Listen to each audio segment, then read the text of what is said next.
Luis María Drago al 200, estamos por llegar a Casa Brandon, un lugar muy pero muy interesante que obviamente se tratan todos los temas del feminismo y LGTB y demás. Vamos a hablar con Ofelia Fernández, esta joven militante que es precandidata a legisladora porteña.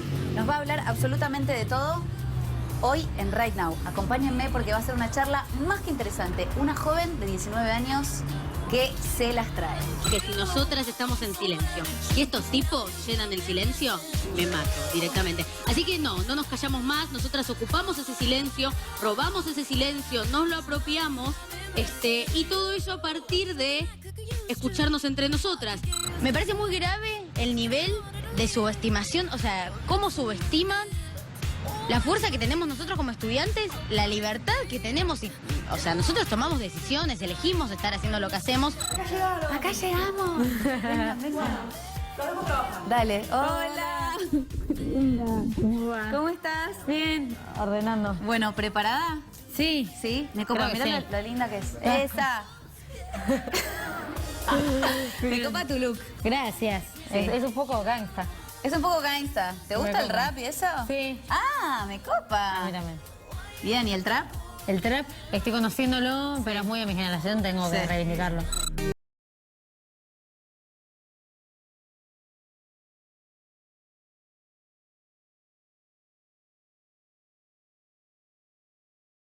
¿Qué de timidez? ¿Yo? Sí. Puede ser, depende del día también Ah. y el contexto. Hay días que estás más como, Claro, como cuando la hace flash cancha. en la cara es más... Sí. Una no es totalmente natural, ¿viste? Sí, pero sí, lo sí. intenta. Bueno, ¿cómo estás? Yo bien, tranquila.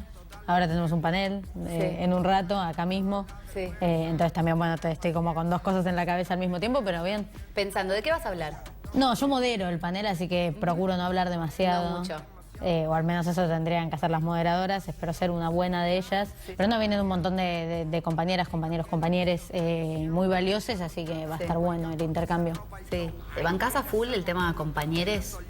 Sí, yo también. El Algo que lenguaje pasa inclusivo. mucho, sí, pasa mucho que se piensan que para nosotros más jóvenes es mega fácil y lo imponemos como desde ese lugar. También es todo un proceso de adaptación. De hecho, Sí. hablo más sin la E que con, para Claro. ser totalmente franca. Pero no por una cuestión ideológica, sino porque, bueno, uno tiene que irse Costumbre. adaptando, claro. Sí. Pero también de empezar a marcártelo ayuda y sobre todo me imagino que todos los que suelen ser conomas, los que se molestan, que dicen no, con el lenguaje inclusivo nunca, si tienen a una persona a la que están incomodando por cómo usan el lenguaje, seguro nos hacen tan los piolas. Sí. Por lo menos Ofelia, esa teoría. ¿tenés 19 ya? Sí, 19. en abril los cumplí. Bueno, ¿y cómo te llevas con esto de ser tan joven y ya estar metida en el mundo de la política? ¿Cómo fue? Hace un rato me contabas, fuera de cámara, esto de que estabas en sexto del colegio, ibas a arrancar y de repente te absorbió el mundo político. Sí, yo milito desde muy chica, de todas formas, desde los 12, 11 años aproximadamente. No, pará. Parame ahí. Yo hasta los 13 jugaba a las Barbies. O sea, Sí, jugaba a fuerte las Barbies al también mismo la tiempo cosa. que tenía novio, o sea, ¿entendés? Claro. Y vos me decís que militás desde los 12. Claro. No, lo de las Barbies no conozco, no tengo muchas amigas que les haya pasado. Sí. Ah. Bueno, ahí me metió un... Ya meto bullying. Sí. No, bueno, es que empecé eso, a militar desde muy chica, entonces fue algo que... ¿Pero cómo militás desde los 12? ¿Qué, desde el curso de Sí, ingreso al entré- Pellegrini? No, entré al colegio con 12 años y ahí me empecé a agrupar, pero igual desde los 11 soy una loca, o sea, ya me interesaba mucho, veía todas las cadenas nacionales, era lo que más me divertía de las cadenas nacionales, por alguna razón, pues tienen alguna como cosa medio pacata que, no sé, era Cristina, ¿no? Porque después Sí. no hubo muchas cadenas nacionales, y a mí me copaba ver eso, como intentar descifrarlo, entenderlo, vender humo, me gustaba mucho también en ese momento. Entonces hay algo del ritmo y del compromiso que tuve desde siempre. Lo nuevo es más bien la exposición o que se vea todo ese trabajo más a gran escala. Pero todo lo demás ya lo tenía muy interiorizado. Yo no pasaba tiempo en mi casa, estaba todo el día militando y creo en esa forma de vida, digamos. Claro, crees en esa forma de hacer política que es la verdadera política, ¿no? La militancia. Sí, que cada vez es más como desvalorizada en algún punto, como por la gran política. Y eso para mí es interesante problematizarlo, porque quienes más ponemos el cuerpo es en definitiva quienes más estamos acercándonos o haciendo algo por acercarnos a esa transformación de la realidad que todos se ponen en boca. Sí. El tema es que me parece que la la gran política muchas veces absorbe los principios y absorbe las convicciones y te transforma en otra cosa. Sí. Entonces me parece que poner en valor la militancia concreta y ese recorrido concreto es una gran manera de garantizar otra forma de política mañana. A la gente que dice, no, a los pibes ni les interesa la política, o sea, olvídate. ¿Qué les decís? Que es falso. Es muy falso. También el tema es que quizás hay dos maneras de verlo. Una cosa es decir que a la juventud no le interesa porque en realidad no querés escuchar lo que te está diciendo esa juventud, claro. Que es algo que sí, que pasa mucho. Mucho. Como no, la juventud está perdida, solo se fijan en sus celulares, no sé cuánto. O te tratan de chiquita. Claro. ¿No? Como te trataron en televisión. Sí, porque no les interesa lo que traes para decir ni darle legitimidad a eso. Y entonces te descartan desde ese lugar que es falso.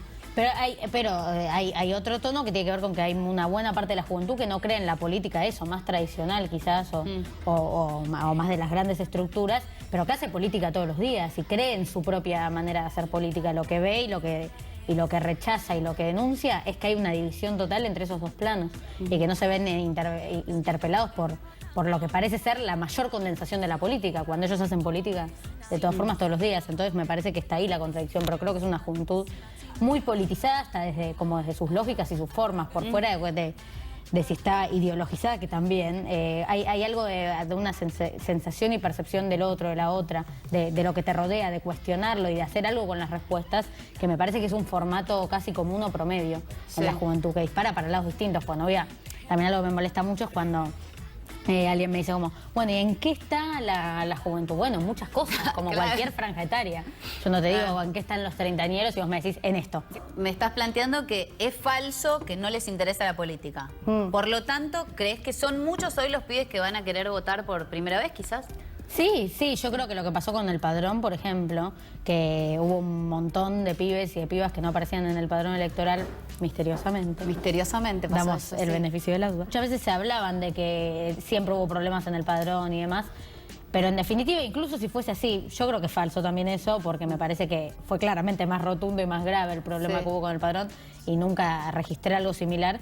Pero incluso si hubiese sido así, que la juventud se levante y te diga, che, no estoy, che, quiero estar, habla de que en este momento particular la juventud quiere participar de esa elección. Que buena parte de mi generación quiere ser parte de la derrota al neoliberalismo y al proyecto de Macri en las urnas en octubre. Quiere ser parte de ese proceso, porque también quiere ser parte del proceso que se venga después. ¿Qué te pasó durante el gobierno de Macri? ¿Qué sentiste? Yo soy muy hija del kirchnerismo, en un sentido literal. Nací en el 2000. Entonces yo empecé a crecer y a tomar más conciencia durante el kirchnerismo y el sentido naciste común. Cuando el país estaba explotado. Sí, pero toda esa parte no me la acuerdo. Claramente no. Entonces yo crecí como con un sentido común, bueno, de lo que estaba construyendo en ese momento el kirchnerismo. Sí. Entonces con el macrismo yo me encontré con de repente la desaparición total del futuro de alguna manera, sobre todo para la juventud. Porque pienso que en el kirchnerismo, yo que no vengo del kirchnerismo y que fui crítica en su momento, lo que estábamos discutiendo era ese futuro y cada paso hacia qué rumbo era en relación a eso, pero un futuro había, de alguna manera. Y creo que el macrismo vino como a arrebatárnoslo por completo. En ese sentido yo veo la necesidad concreta de ganarles en octubre y me estoy organizando en función de eso y no era un paso fácil en algún sentido para el perfil que yo venía construyendo. ¿Por qué? Y porque pasar a la política partidaria es también una transición, no solo hostil para mí, digamos, porque tener 19 años y concha no les gusta mucho a la gente que tiene la lapicera, que maneja medio la rosca. Eso era hostil para mí personalmente. ¿Te pasó algo en particular? ¿En algún momento que dijiste, ay, ¿por qué? No, todo el tiempo. ¿Todo el tiempo? Y viste que también que la juventud muchas veces es una gran foto, o sea, yo vamos a hablar de mí para no ponerme en boca algunas cosas que capaz no le pasan a todo el mundo. Yo fui una buena foto muchas veces y a mí yo odio ser una buena foto. Claro. Yo no quiero que me pidan una selfie, yo quiero que quieran discutir conmigo, claro. Y que les interesen mis ideas, no los votos que puedo traer o cómo puedo expandir en una red social tal o cual. Ay, sí, no, eso es lo menos. Claro. Como, bueno, hagamos algo con ella porque ella te resuma y tenés más seguidores. Claro, y eso no me copa. Claro. ¿Y qué le dirías a una persona que está con este discurso de que no vuelva al populismo? Es raro, es raro. Igual yo creo que vamos a una campaña muy ideológica en ese sentido, como de un enfrentamiento muy directo en relación a eso. A mí, bueno, no sé, algo en Argentina particularmente es muy loco porque ellos llegan a gobernar haciendo populismo de alguna manera. Claro. Y teniendo una discursiva muy en esa óptica. Para mí, el fracaso programático de lo que no es el populismo, evidentemente, o de la alternativa que proponen al populismo, es evidente y es innegable de parte de ellos mismos, digo, porque en teoría su programa era otro. Vos que te viste el debate. Claro. Imagínate, ahí tenés para contar un montón de cosas que, chicos, ¿qué pasó? Hablan de que se perseguía a docentes, a científicos y demás, y vos vas y le preguntas a alguien del CONICET, y a Macri lo quiere matar, vas y le preguntás a un docente, a Macri lo quiere matar. O sea, me parece que eso está claro en relación al empleo. Querían expandir la economía, están ajustando desde el día que asumieron. Y así se pueden seguir nombrando. Entonces, la dicotomía que presentan es simbólica. Me parece que materialmente los resultados están a la vista y no van a cambiar. Yo creo que en todo caso se van a profundizar y bueno, también con la aparición de Pichetto en el mapa se van a profundizar por derecha. O al menos la de Pichetto no nos la esperábamos, ¿o no? No. O sea, no es un tipo que a mí me resultaba, este es un tipo fiel, claro, y lleno de convicciones, para nada mercenario. No estaba muy cerca de esa caracterización, pero de ahí a venderte lisa y llanamente y ser vicepresidente de Mauricio Macri cuando sos el presidente del bloque opositor me parece una barbaridad. Como raro. Es rarísimo. Y aparte ver a tantos gorilas hablando de que los pone muy contentos, yo tampoco lo entiendo. Me parece que la militancia es una forma de vida que consiste principalmente en cuestionarlo todo. No tanto en tener razón como en pensar que no hay tal razón y todo cuestionarlo. Y en tiempos donde la realidad parece ser un paisaje y nos invitan a pensar en solamente nosotros mismos y nosotras mismas, cuestionarlo todo creo que es realmente revolucionario y yo adopté esa forma de vida. Y toda esa gente que dice, no, pero bueno, pero este es el rumbo y dicen, ¿viste? O sea, pará, flaco, o sea, no te pasó nada. ¿No mirás tu bolsillo? Sí, es que también ellos han construido un relato para no culpar del todo a quien cae en la trampa. Me parece que ellos han construido un relato de que en realidad la vida es sacrificio. Y hablan mucho de eso, de que uno tiene que sacrificarse, tiene que pasarla mal para después... Una cosa que no tiene mucho sentido, o sea, tenés que pasarla mal para pasarla bien. No, pasarla mal es pasarla mal, me parece. Pero han construido un relato y una como falsa realidad, una dimensión en la que eso parece que es así. Y dicen concretamente, vivíamos demasiado bien, hay que ver quién puede pagar esa fiesta, además. Que es raro sobre todo porque ellos empezaron diciendo que podíamos vivir mejor y de repente te están diciendo esto. Después hay una buena parte de la sociedad que no voy a defenderla porque también creen en algunas de esas barbaridades, defienden sus privilegios, asientan sus privilegios, digo, sectores a los que no es que les fue mejor, pero no tuvieron grandes problemas y no necesitan que los defiendan. Sin embargo, igual pienso que es un poco triste pensar que los mejores años de nuestra vida ya pasaron y me parece que el kirchnerismo no es lo mejor que, al menos yo que tengo 19 años, que se le puede dar a la Argentina. Creo que lo mejor es lo que va a venir. Y sobre todo por ser una militante política y como tal creo que tengo que ser optimista y pensar que las cosas las puedo cambiar porque si no, no haría todo lo que hago. No, pensaba en qué cosas de aquella Ofelia del colegio, del Pellegrini, existen hoy en vos, ¿no? O sea, qué cosas todavía tenés como metas. O sea, estos proyectos que querés para tu política, para lo que vos militás. Sí, me parece, o sea, bueno, principalmente una personalidad, no en el sentido de cómo me relaciono con la gente, sino como una personalidad política, si se quiere, como bastante perseverante y irreverente en algún sentido, o es algo que me intento mantener a mí misma. ¿Sos muy irreverente? Bueno, a veces no, pero intento. Intento poder decir las cosas y construir algo de eso. O me parece que como joven tengo que tener esa inconformidad porque tenemos todo por delante. El mundo que se viene es el nuestro, de alguna manera.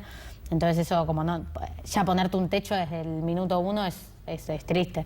Vos defendiste siempre las tomas en el colegio. Siempre que fueron necesarias. Siempre que fueron necesarias, tal cual. Y yo creo que siempre que, cuando fui presidenta tenía que representar la medida de manera directa, siempre creí en esa medida. Claro. Y corroboré que era la única manera en la que podían escuchar lo que estabas diciendo, porque es así, un medio no se te va por más grave y catastrófico que sea lo que está pasando en una escuela, el medio no va a estar ahí, excepto que haya un cartel de colegio tomado.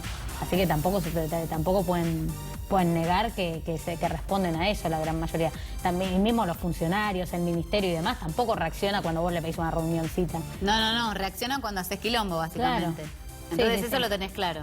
Sí, eso lo tengo claro. Y a mí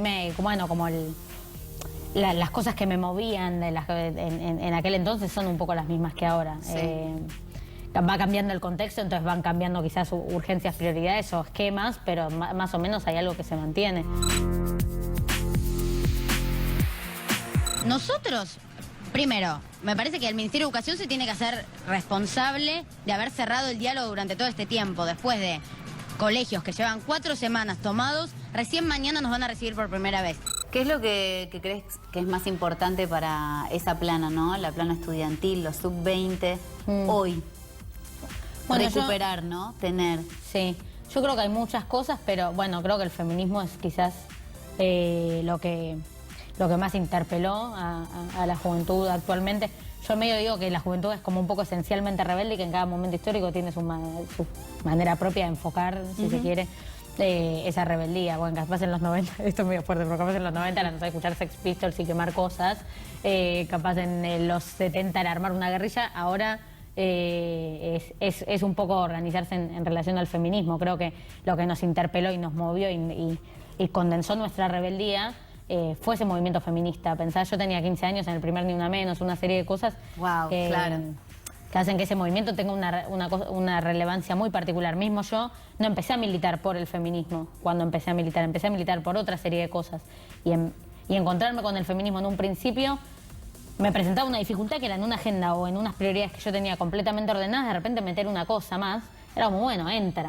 Y de repente eso pasó a ser central. Entonces yo creo que mi generación viene con otros preceptos, con otros conceptos y con otras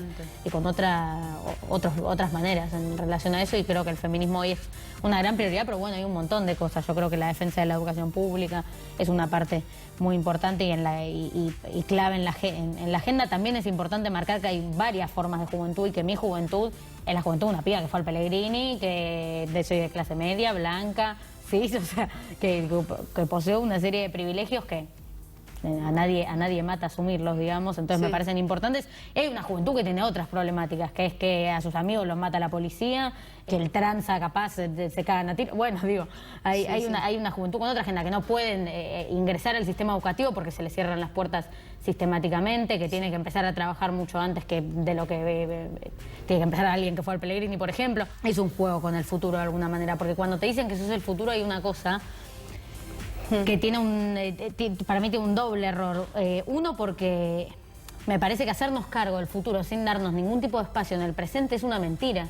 Vos decirte, vos sos el futuro. Totalmente. Pero porque el futuro se construye con lo que haces hoy, de alguna manera. El futuro se define por lo que vos vas haciendo. Y si hoy no nos dejan hacer nada, no nos hagan hacernos cargo del futuro. En un montón de planos me parece que es muy claro, tipo, la juventud del futuro, bueno, con el medio ambiente, por ejemplo, que fue degradado durante años por otra gente, no por esta juventud. Nosotros que hacemos magia, de plantearnos como el futuro sin darnos hoy la posibilidad. Claro, eso, estamos acá ahora. Si no les interesa que estemos acá y ahora, que no cuenten con nosotros mañana tampoco, digo, son las dos o no es ninguna, pero creo que es hoy y mañana. Está bueno, te digo que la voy a tomar para bastantes cosas esa frase que acabas de decir, porque totalmente, o sea, no nos sigan engañando con que mañana quizás, es hoy. Y a partir de hoy, todos los cambios que querramos hacer. Eso no va a depender solo de nosotros y de nosotras, pero igual, de todas maneras, nosotros, la juventud, creo que tenemos en claro que sí, que nunca nos han regalado nada y que si hay que entrar a las patadas, entraremos a las patadas. Ah, bueno.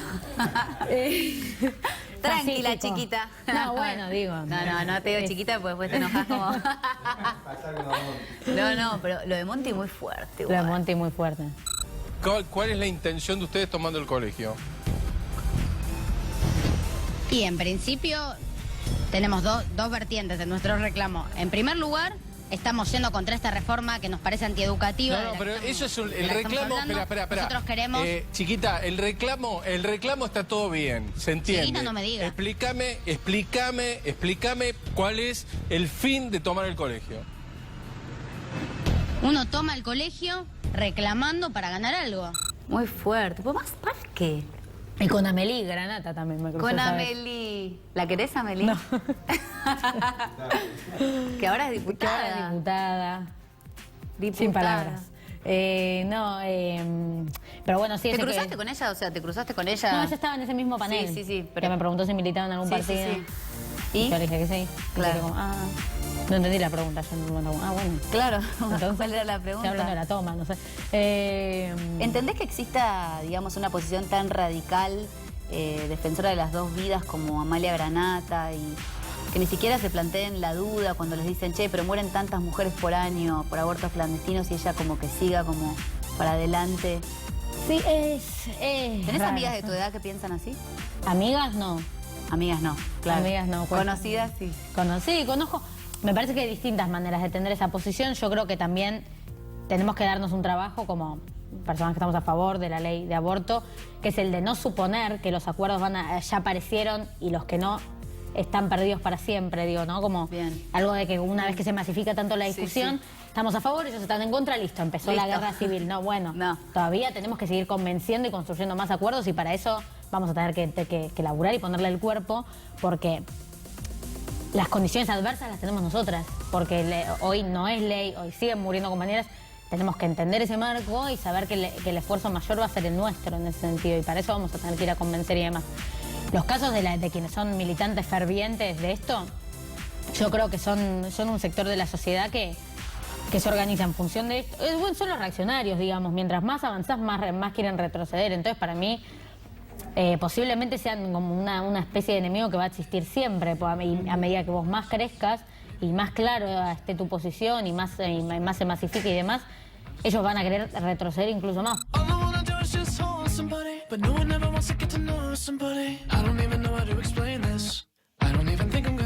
Es importante que se apruebe este proyecto, sobre todo porque, a mi parecer, tiene un carácter de urgencia, o sea, es un tema de salud pública en el cual las mujeres están muriendo en cada momento que se retrasa. ¿Crees que tenemos esperanza, eso que hablábamos antes, ¿no? Del futuro, de empezar a construir nuevamente ese futuro lleno de derechos y lleno de... Espero que sí, yo creo que sí. Yo creo que solamente no nos tenemos que comer el amague, en el sentido de que, con lo que decía antes, el evidente fracaso programático del gobierno de Cambiemos no implica su derrota necesariamente. La derrota hay que construirla. A quien ya está pensando, bueno, después de que gana Alberto y va ganando Alberto y Cristina, ya, bueno, hay que ganarles primero. No solo por el hecho de que hay que ganarles primero en términos cronológicos, que no es menor, sino que para mí es importante que la discusión sobre ganarles electoralmente aparezca una discusión de fondo sobre qué va a venir después. Y me parece que la campaña electoral es un buen momento para empezar a discutir eso con toda la sociedad y con el conjunto de los sectores que hacen a esa realidad, no solo entre organizaciones o dirigentes. Me parece que eso es importante y que trazar esta campaña de esa manera es indispensable para pensar en el futuro que se venga. ¿Y de Alberto? ¿Qué me contursi? ¿Alberto? No, bueno, me parece que la decisión de Alberto tiene que ver con poder tener un diálogo con una serie de sectores que le garantizan un desarrollo del gobierno que se venga, en caso de que se venga. Pero también para mí es por algo muy machirulo, porque que ella, no de Alberto particularmente, sino de cómo del sistema en general y la sociedad en general, de que la mina, Cristina, la mina le dice a la expresidenta, que Cristina, que tiene los votos, ¿no? que tiene amigas. Está bien que la veías en las cadenas nacionales, pero viste, decirle a la mina, tomando Nesquik, te escuché. No, que ella que tiene los votos, que es la real líder de la oposición y demás, no sea confiable o suficiente, habla de, para mí, algún vínculo con el patriarcado tiene que haber, porque si no, no cierra. Queremos que nos enseñen que la diversidad sexual existe, queremos que nos hablen del ejercicio del placer, que nos introduzcan al mundo de la anticoncepción y cómo es posible que a cambio se nos ofrezcan oídos sordos, miradas llenas de juicio y órdenes que parecen ineludibles en cuanto a la maternidad. Bueno, Cristina quizás es un ejemplo de una persona que ha evolucionado en el sentido feminista, ¿no? Sí, de la política. Yo la reivindico mucho desde ese plano a ella. No porque sea suficiente lo que ella expresa, en el sentido de que me parece que no es el promedio de las oportunidades que hay para las compañeras en general, es más bien la excepción, y eso es un punto importante, que la puerta se haya abierto para Cristina no es que la puerta quede abierta necesariamente, es que se abrió para Cristina, pero Cristina desde ese lugar me parece que Bueno, algo que ella dijo en Santiago del Estero el otro día, que lanzó el libro, que para mí fue muy tierno, es que una docente se le acercó en un acto que hizo y le dijo que para ella lo más importante que ella hizo fue hacer que las nenas en los jardines, en las escuelas, ya no digan que soñaban con ser princesas, sino que soñaban con ser presidentas. Y para mí hay algo de eso. Que ella se inscribe como una mujer en la historia argentina muy importante, como con mucho temperamento. Y creo que también desde ese lugar, y a ella se le acusa mucho de soberbia y demás, y yo creo que tiene una lucidez inmensa. Y sin embargo, tiene la capacidad, incluso desde esa lucidez, que cualquier tipo, creo que con medio nivel de formación y de claridad, que ella no te deja pasar una. Y ella dice explícitamente que en materia de feminismo ella tiene que aprender, y que tiene que escuchar, que tiene que absorber. Y eso para mí es algo indispensable, es una mina en la que en ningún otro plano la ves temblar ni dudar 2 segundos, y creo que con razón. Y que incluso ahí se pueda poner en otro lugar a la hora de hablar de feminismo y entender que hay un proceso de movilización desde abajo y demás que la excede, para mí nos da la pauta de que ahí hay algo a construir que es interesantísimo con ella y que creo que es una gran aliada que hemos sumado en el último tiempo en ese sentido. Total. Y vos fuiste presidenta 2 veces del Centro de Estudiantes. Sí. ¿Te imaginás algún día, en algún momento, presidenta de la Argentina? No, es muy difícil, ahora al menos no lo pienso ni ahí, pero digo, ahora no podría tampoco, pero por ahora no sueño no lo imagino. El tiempo lo dirá en todo caso, pero no, es muy fuerte. No, es muy difícil también gobernar un país. No estoy lista. No estoy lista. Yo estoy para verlas las cadenas, ¿no? ¿Más Instagram, Twitter? Y en el ranking, Instagram es la más me gusta. Sí. Es la más serena también. Twitter es todo muy odiado. Ay, sí. Pero es la segunda y Facebook ya la tengo muy abandonada. Bueno, un aplauso para Ofelia. La mejor para vos. Qué bien. Me encantó esta entrevista, me encantó tu look y vos. Gracias. Lo mismo.